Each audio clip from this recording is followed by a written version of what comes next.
Chinatown on a dark night in a city known for its sin.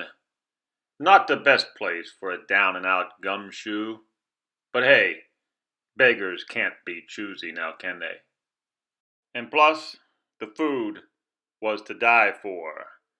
Mills Jacko, Private Eye, Noir.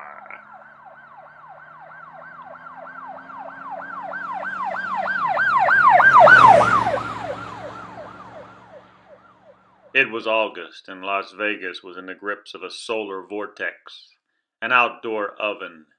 But it didn't seem to affect Lola and her spinning dreams. But the rest of us were being grilled like a tasty golden brown shish kebab. Well done.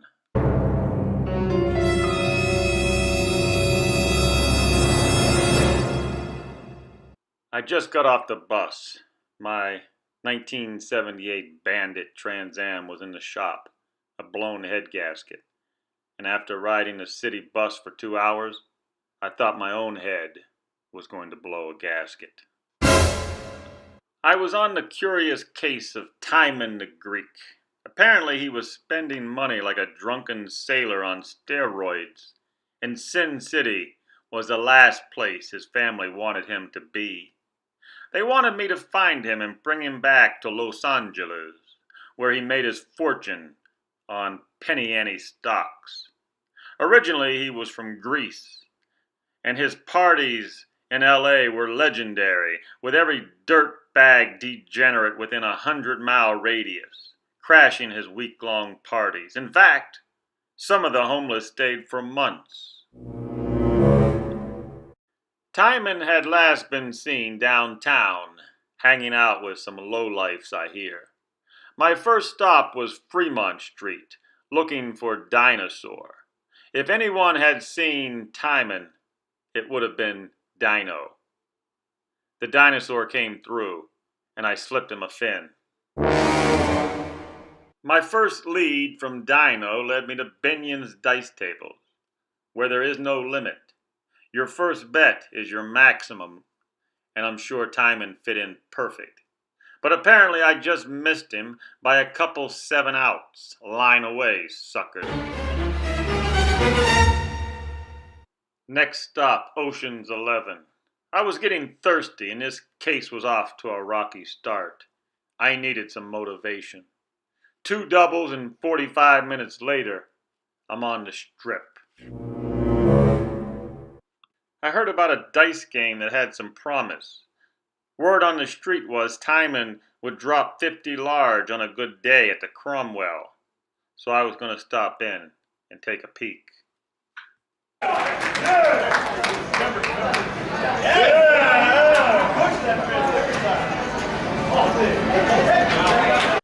After talking to a dice dealer, I got the impression that Timon could already be tapped out. So I hit the strip, talking to every 2-bit hood I could find, looking at all the nooks and the crannies. Even checked out some of the Tony spots, including the hole in the wall. But I'll be honest with you, I was getting frustrated, and I started to wonder if I would even get paid for this job. How about if I finally found him and it was too late? He had already pissed his fortune away, and the green felt jungle sucked him up like a buzzing little insect. I tried not to think about it, and then I remembered. City Center, a $10 billion wannabe joint, the place where dreams are crushed It was a long shot, but what the hell did I have to lose? His daughter in Los Angeles told me he might still be staying there at City Center, so I took the escalator to the top and came up empty. But what I did find was even more alarming. I found his ride at the valet, a Lamborghini, a purple Lamborghini, or should I say his old purple Lamborghini. He sold it to the City Center Shylock for pennies on the dollar. I'm afraid I could be too late, and Timon the Greek could already be tapped out. But I kept on looking anyhow. Someone said they saw him at Caesar's with a flashy dame. Turned out to be the wrong guy. My next lead came from a working girl that led me out to Lake Las Vegas, where she said a dozen of her friends milked him like a Black Angus cow at a 4-day marathon party. But again, that milk cow in the lake came up dry. But it was a nice view anyhow.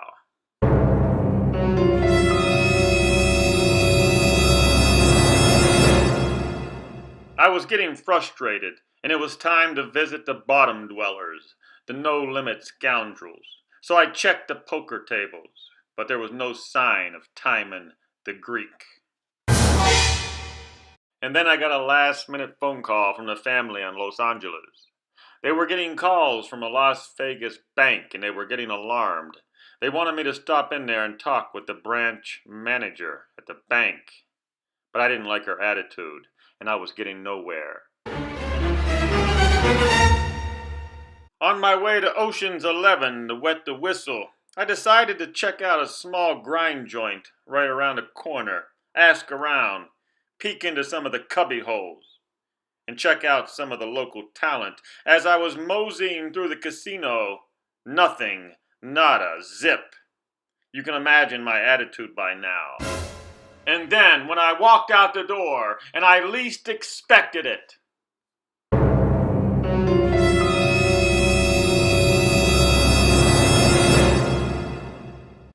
there he was. Maybe Lady Luck was finally smiling down upon me today. The only problem was, by the look of him, Lady Luck left him days ago. He was oblivious to the fact that I was staring at him. It was then I knew he had lost everything, and the family probably did not even have enough money to pay me my standard rate, let alone a bonus finder's fee.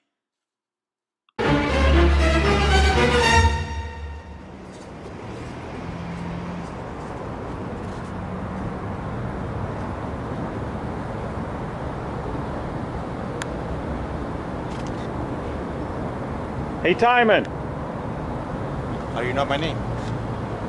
I talked to your family. They miss you. Really? You talked to my family? Oh, briefly. They want you to come home. Now that I'm broke, they don't want me. Oh, I see. Hey, you got a 5 spot? Sure, kid. Sure. Here you go. Well, it was a long day, and I was back in Chinatown. You guessed it. I never got paid, not 1 red cent. Well, you can't squeeze blood out of a turnip.